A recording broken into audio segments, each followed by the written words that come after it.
I woke up holding the woman everyone in America seemed to fear, and neither of us could remember how we got there. Ethan Brooks opened his eyes to pale morning light spilling through the cabin window in long stripes of gold. For a second he thought he was still dreaming. The scent of pine drifted through the room. The old wood walls creaked softly as wind brushed the trees outside. Something warm rested against his chest. His breath caught. Vivian Hale was asleep in his arms. The CEO, whose face appeared on business magazines and airport screens across the country, was curled beneath his jacket, her dark hair scattered over the blanket, one hand still gripping the fabric near his shoulder like she had been afraid to let go. Ethan slowly sat up. "What in the world?" he whispered. Vivian stirred. Her eyes opened halfway. Confusion arrived before recognition. She looked at him, looked around the cabin, then immediately pulled back. "Why am I here?" Her voice was quiet, not cold like the interviews he had seen online. Ethan shook his head. "I was hoping you knew." Silence settled between them. Not angry silence. The kind that comes when two strangers realize they are standing inside a story neither remembers writing. Outside, wind moved through the pines with a low whistle. Somewhere in the distance, a raven called. Ethan stood and stepped toward the small window. Two black SUVs sat near the dirt road below. Men in dark jackets moved around them. One was speaking into a radio. Vivian's face lost color. Her hand went to the table beside the bed where her phone rested. The screen flashed over and over. 37 missed calls. 9 urgent texts. One headline notification froze both of them. CEO missing for 11 hours. Vivian lowered the phone slowly. Ethan noticed her fingers shaking. "Did someone hurt you?" he asked gently. She looked at him. Really looked this time. "I don't know." The answer hung in the air heavier than either of them expected. Ethan glanced down at himself. His flannel shirt sleeve was torn near the wrist. There was dried mud on his jeans. His boot sat near the door beside hers. Both pairs were soaked. Rain from last night still darkened the leather. He frowned. Something felt wrong. Something unfinished. Then he saw it. A faint streak across the back of his hand. Rust-colored dirt mixed with pine dust. Not dangerous. Just enough to remind him that something had happened between the storm and sunrise. Vivian followed his eyes. "Do you remember anything?" she asked softly. Ethan closed his eyes. Rain. Headlights. A voice calling through the dark. Then nothing. He opened them again. "Only that I think you were scared." Vivian swallowed. The room became still. No phones. No boardrooms. No titles. Just a tired single dad and a woman who suddenly looked less like a CEO and more like someone trying very hard not to fall apart. Outside, one SUV door opened. Inside the cabin, neither of them moved. 16 hours earlier, the town square of Pine Hollow had smelled like fresh coffee, cedar smoke, and apple pie drifting from folding tables beneath red and white tents. Children ran across the grass, carrying paper windmills while old country songs floated from speakers tied to wooden posts. Ethan Brooks stood beside his weathered blue pickup, helping Lily tape hand-painted signs to their booth for the community fundraiser. Higher on the left side, Lily said, stepping back with dramatic seriousness. Ethan smiled. "You inherited your perfectionism from somebody else." "Mom," Lily answered softly. The smile stayed on his face, but quieter now. Before he could answer, the low hum of engines rolled through Main Street. Heads turned. 3 black sport utility vehicles slowed near the courthouse. Doors opened. Men in suits stepped out first. Then came Vivian Hale. She wore a dark coat over a cream sweater, nothing flashy, but somehow she still looked like she belonged in glass towers instead of a small mountain town. Conversations lowered. A few people stopped smiling entirely. Pine Hollow had spent weeks arguing over the development project her company wanted near the lake. To many, she was not a visitor. She was the woman arriving with contracts and maps. Lily crossed her arms. "That is the lake lady." Ethan glanced down. "Lake lady. The one people are mad at." Vivian walked toward the community hall with a folder. Pressed against her side, someone muttered under their breath. Another voice rose louder. Questions turned into complaints. Complaints turned into sharp words. Vivian kept moving, but Ethan noticed something unexpected. She was not angry. She looked tired. The kind of tired that lived behind the eyes. One folder slipped from her hands. Papers scattered across the sidewalk. Most people stayed where they were. Ethan stepped forward without thinking. Lily followed. He crouched, gathering pages before the wind could carry them. Vivian bent down too. Their hands reached the same document at once. She looked up, gray eyes, calm but guarded. Thank you, she said quietly. Ethan handed her the stack. Crowds get loud around here. Crowds get loud everywhere, she answered. Lily stood between them, clutching a paper pinwheel. Are you really buying our lake? Vivian blinked. Ethan immediately touched Lily's shoulder. Hey. But Vivian surprised him. She lowered herself to Lily's height. I came to listen first. Lily studied her with all the honesty only children possess. People say rich people only listen when cameras are on. For a second the world seemed to stop. Vivian smiled faintly. Not offended. Just sad. Then maybe I should stay where there are no cameras. Ethan noticed it again. That tiny crack beneath the polished surface. The woman from magazines was there. The CEO was there. But something else lived underneath. Loneliness perhaps. Or exhaustion. Wind moved through the square. The church bell rang noon. Vivian stood and slipped the papers into her folder. One page remained on the ground unnoticed. Ethan picked it up after she walked away. It was not a contract. It was a printed photograph. A little girl about Lily's age standing beside a lake dock holding a fishing pole. On the back were 6 words written in blue ink. Home used to sound like laughter. Ethan looked toward Vivian. She had already disappeared into the hall, but for reasons he could not explain, something inside him had become very still. The storm arrived just after sunset like a decision nobody could take back. Rain swept across Pine Hollow in silver sheets while thunder rolled over the mountains and the narrow roads emptied one truck at a time. Ethan had already picked Lily up from his sister Claire's house. She had fallen asleep in the back seat wrapped in a faded blanket with cartoon foxes along the edge. He drove slowly through the winding road above the lake, headlights cutting through fog that drifted low between the trees. His phone buzzed on the dashboard. A weather alert. Flash flood warning. Reduced travel. He was about to turn toward home when he saw it. A pair of headlights sitting at an angle near the guardrail ahead. One beam pointed into the woods. The other flickered weakly into the rain. Ethan pulled over immediately. Stay here, sweetheart, he whispered to sleeping Lily. He grabbed his flashlight and stepped into the storm. Mud pulled at his boots. Rain soaked his jacket within seconds. The dark sport utility vehicle sat partly off the road, nose angled toward the trees. The driver door stood open. Hello, Ethan called. No answer. Only rain. Then he heard it. A voice. Faint. Somewhere beyond the roadside path leading down toward the lake cabins. He followed the sound. 30 yards. Maybe 40. His flashlight found movement beneath the shelter of a cedar tree. Vivian Hale sat against the trunk with her coat pulled tight around herself. She looked up slowly. Her face held no recognition. Only exhaustion. I could not remember where the road was, she said quietly. Ethan knelt in front of her. Can you stand? She nodded once, but the motion seemed uncertain. He offered his hand. She took it. Her fingers were cold. Not trembling from fear exactly. More like someone holding themselves together by habit. Lightning flashed somewhere beyond the lake. The old ranger cabin came into view uphill through the rain. Ethan had used it before during storms while working trails in summer. We are not making it back down tonight, he said gently. Vivian looked toward the dark woods. I do not want to be alone.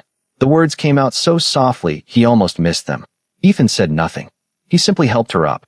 The cabin smelled of pine boards, dust, and old stone.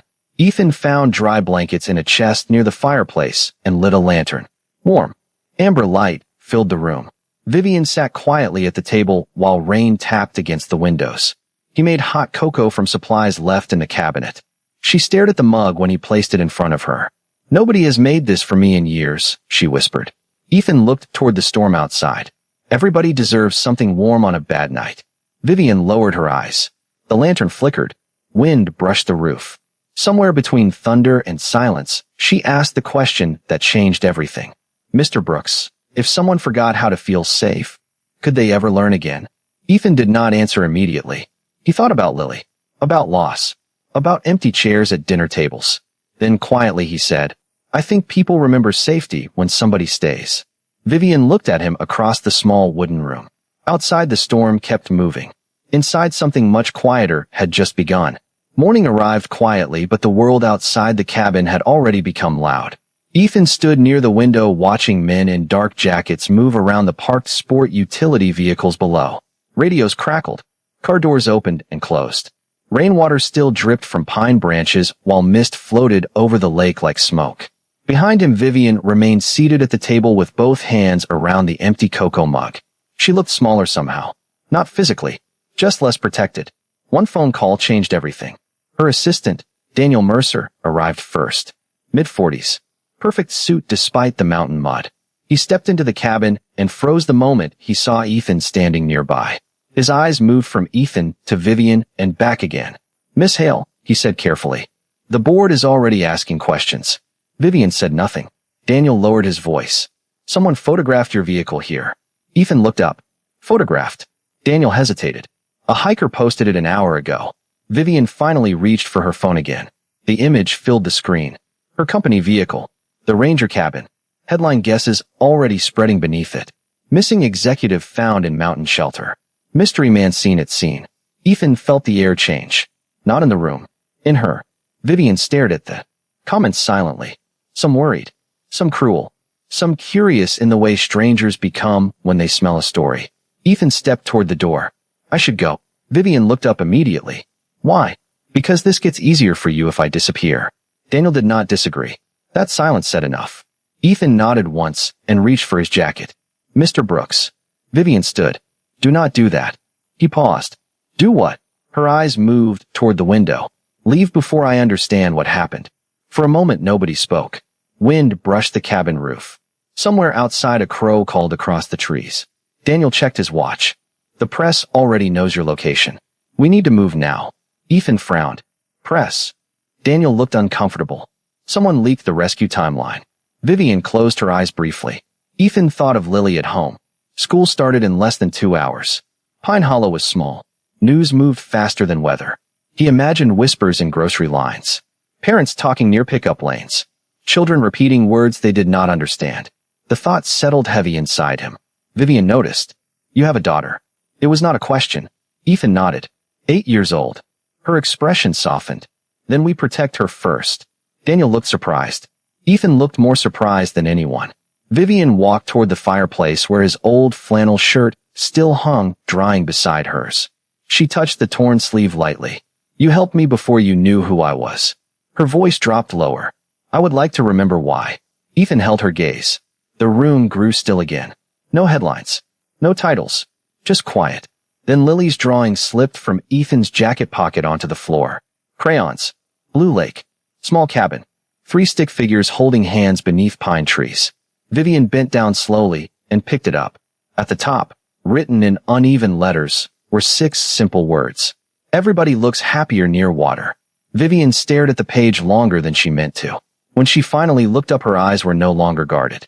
They were searching.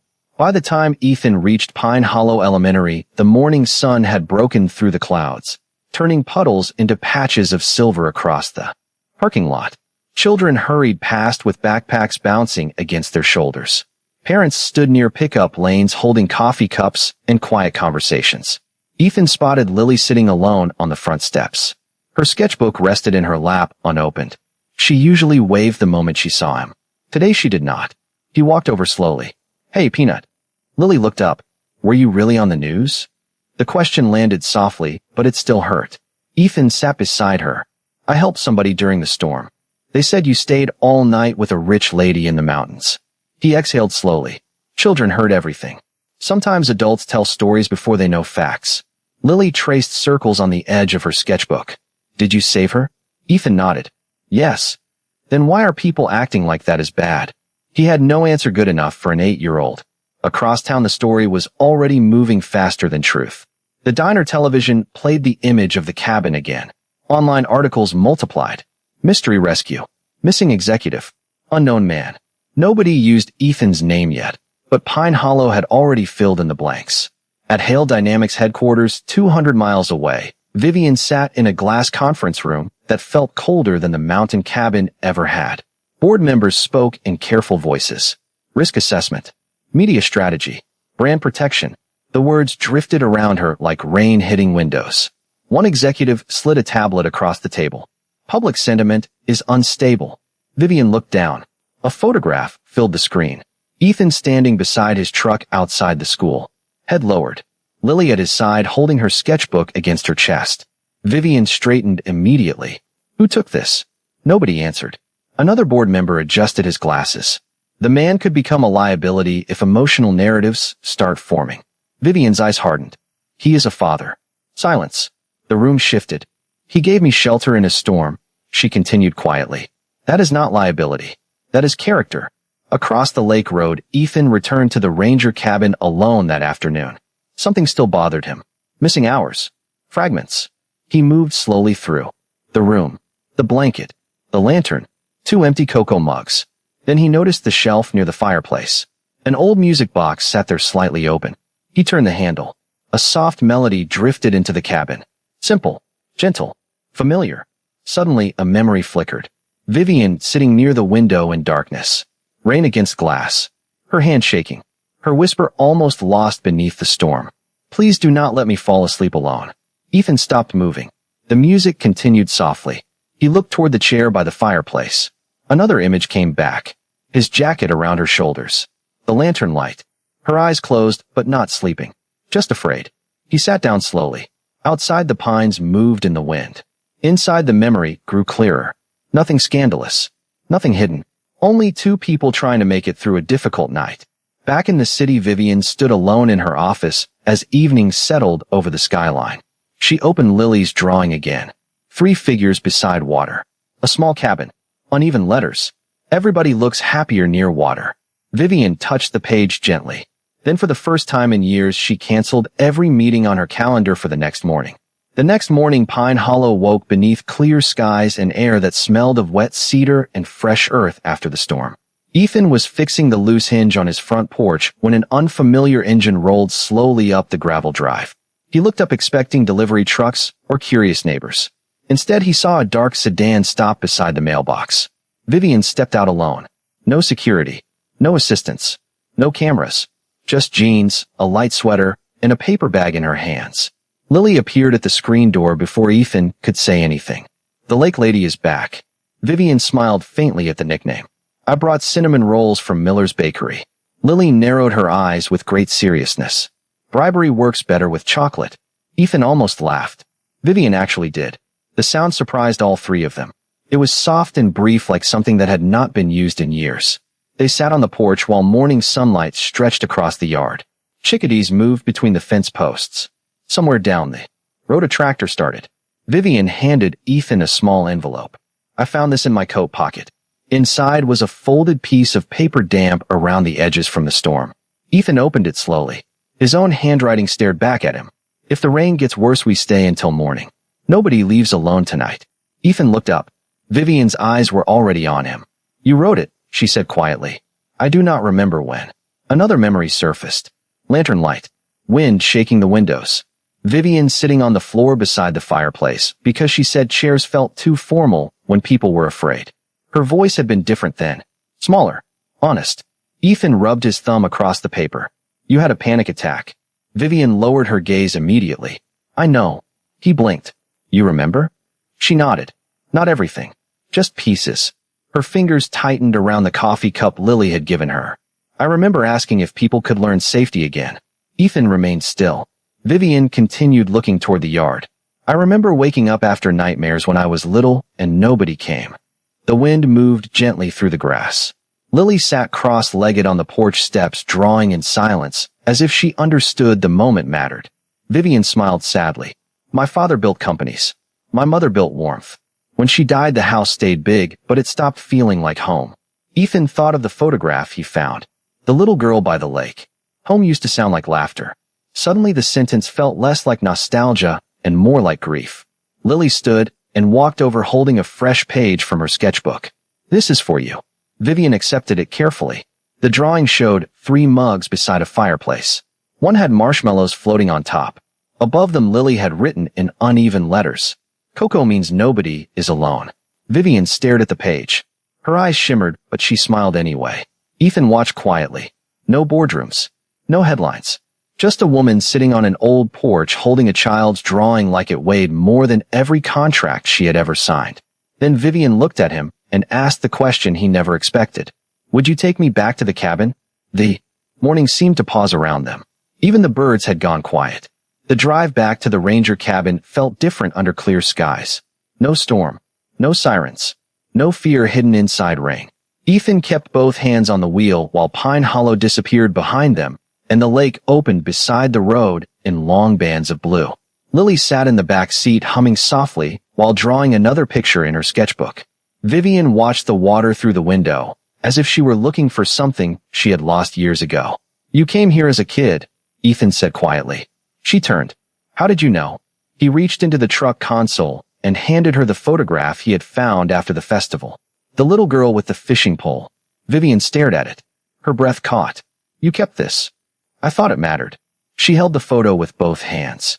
"My mother took it." Her voice softened. "I was 9. We came every summer. She used to say lakes remember people even when people forget themselves." Lily leaned forward between the seats. "That sounds pretty." Vivian smiled at her through shining eyes. She was. The cabin appeared between the trees just before noon. Sunlight fell across the porch steps where rain had dried into pale lines on the wood. Ethan unlocked the door.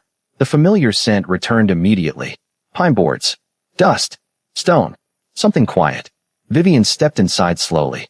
Her eyes moved to the fireplace, the lantern, the chair by the window. Then she stopped. The memory hit all at once. She closed her eyes. Ethan took a step forward. "Vivian." Her hand found the edge of the table. "I remember." The room became still. Lily stopped drawing. Wind touched the windows softly. Vivian opened her eyes again. "I remember the thunder." She looked toward Ethan. "I remember asking you not to leave." Another breath. "And I remember why." Ethan said nothing. She walked to the fireplace. "The storm sounded like the night my mother died." Her words came gently now, not hidden anymore. "Every year when rain comes hard enough, I stop being 35. I become that little girl again, waiting in a hallway that never opened." Lily quietly moved closer and sat beside her. Vivian smiled sadly. "I have spent half my life building places for people to work and somehow forgot how to build a place to rest." Ethan looked down at the floorboards. "After my wife passed, I stopped fixing things that were not broken." Vivian turned toward him. "What does that mean?" He exhaled slowly. "I repaired engines, fences, roofs, but not myself." Silence settled between them. Not empty silence. Honest silence. Lily suddenly held up a new drawing. 3 people sitting by a fireplace. Above them, she had written one sentence. "Broken things still belong somewhere warm." Vivian read it twice. Then once more. Her eyes filled before she could stop them. She sat down in the chair by the window exactly where she had been during the storm. Sunlight touched her face. Ethan noticed she looked different now. Less like someone carrying the world. More like someone finally setting it down. Vivian looked out at the lake. "I do not want this place to become a resort anymore." Ethan blinked. She turned back toward him. "I think it should stay exactly as it is." Outside, the wind moved through the pines. Inside, Ethan felt something shift that had nothing to do with memory and everything to do with hope. 3 days later, Pine Hollow Community Hall filled again, but this time nobody came for pie contests or festival booths. Folding chairs stretched across the room. Farmers in denim sat beside teachers, mechanics, retirees, and families who had lived by the lake for generations. At the front stood a projector screen with maps waiting to be shown. Ethan sat near the back beside Lily. He had not wanted to come. Too many eyes. Too many whispers over the past week. But Lily insisted. "If people are going to talk, we should listen first." Vivian arrived without the usual convoy. No black vehicles. No polished entrance. Just one truck borrowed from Ethan because her sedan had trouble on the gravel road. The room noticed immediately. Murmurs moved through the hall. Vivian walked to the front carrying a folder and a rolled blueprint tube. She looked toward Ethan once. He nodded. Small. Quiet. Enough. The meeting began. Questions came first. Sharp ones. Angry ones. Fear disguised as frustration. Would the lake become private? Would the cabins disappear? Would outsiders replace neighbors? Vivian listened without interrupting. She wrote notes. She thanked people. She stayed calm. Then finally she stood. The room settled. "I came here planning to build a retreat resort," she said softly. "I believe progress always meant creating something new." She paused. "I was wrong." Silence. She unrolled the blueprint across the table. It was not a resort design. It showed preserved trails, restored cabins, fishing docks, and a small community center beside the water. At the top were 4 handwritten words. Pine Hollow Memory Preserve. A farmer in the front blinked. Someone in the back lowered their arms. Vivian continued. "This place does not need luxury. It needs protection. Ethan looked down. Lily squeezed his hand. Vivian kept speaking. I forgot something important. Home is not land. It is people. The room had gone very still now. No phones. No whispers. Just listening. Then Lily suddenly stood up. Ethan turned immediately. Lily. But she was already walking toward the front, holding folded paper from her sketchbook. She handed it to Vivian. I made this yesterday. Vivian opened it slowly. The drawing showed the lake at sunset. One cabin. 3 figures on the dock. Above them Lily had written in careful letters. If Daddy smiles because of you, please do not disappear. Vivian stopped breathing for a second. The room blurred around her. She looked toward Ethan. He looked just as stunned. Lily returned quietly to her seat, like she had done nothing unusual. Vivian folded the paper with trembling fingers and placed it over her heart. I spent years believing success meant being needed by everyone, she said softly. But maybe it means being seen by someone. Ethan lowered his eyes. The late afternoon light poured through the windows behind him. Dust drifted gold in the air. The room remained silent. Not because nobody had words. Because suddenly everyone understood this meeting had stopped being about land a long time ago. It had become about healing.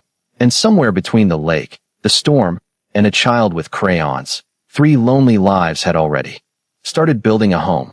Autumn arrived quietly over Pine Hollow. The leaves around the lake turned gold and amber, drifting across the old dock like forgotten letters returning home. The ranger cabin had changed in small ways.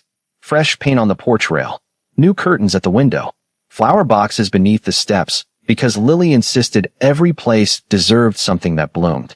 Ethan was replacing a board near the walkway when he heard footsteps behind him. He turned. Vivian stood there holding 2 paper cups and wearing a wool coat the color of morning clouds. No bodyguards. No headlines. Just her. Coffee delivery, she said softly. Ethan took the cup. You keep showing up here. A smile touched her face. I noticed. Lily burst through the cabin door, carrying her sketchbook. You are both late. Ethan blinked. Late for what? Lily grabbed their hands before either adult could protest. For sunset. The 3 of them walked to the dock. Water stretched calm beneath the evening sky. The lake reflected orange light like melted copper. Ducks drifted near the reeds. Wind moved gently through the pines. Nobody spoke at first. They did not need to. Lily sat cross-legged at the edge of the dock, drawing quietly, while Ethan and Vivian stood side by side, watching the water. After a while, Vivian reached into her coat pocket and handed Ethan an envelope. What is this? Open it. Inside was a deed transfer proposal. The ranger cabin and surrounding acres had been placed under community trust protection. Ethan looked up immediately. Vivian, she shook her head. It belongs to Pine Hollow now. Her eyes moved toward the lake. Some places should stay sacred. Silence settled again. The good kind. The kind that heals instead of hurts. Lily suddenly walked over holding one last drawing. This one was different. No stick figures. No bright crayons everywhere. Just a cabin beside the lake at sunset. 3 shadows on the dock. Above them, she had written one sentence in careful letters. Home sounds like laughter again. Vivian stared at the page. Her lips parted, but no words came. Ethan looked at the drawing and felt something loosen inside him that had been tight for years. Grief. Loneliness. The quiet ache of empty chairs. Vivian stepped closer. Not enough to change the world. Just enough to share it. That night in the storm, she said softly, eyes on the water. I thought I had lost myself. Ethan turned toward her. She smiled through shining eyes. I think I was only lost because I had not found this yet. Lily slipped her small hand into Vivian's. Ethan looked down at them. The sky deepened. The lake turned darker blue. Faraway church bells carried through the evening air. Nobody moved. Nobody rushed. On the dock stood a single father who had forgotten hope, a woman who had forgotten safety, and a little girl who believed broken things still belonged somewhere warm. The wind passed through the pines. The water barely moved. And for the first time since the storm, the world became completely quiet.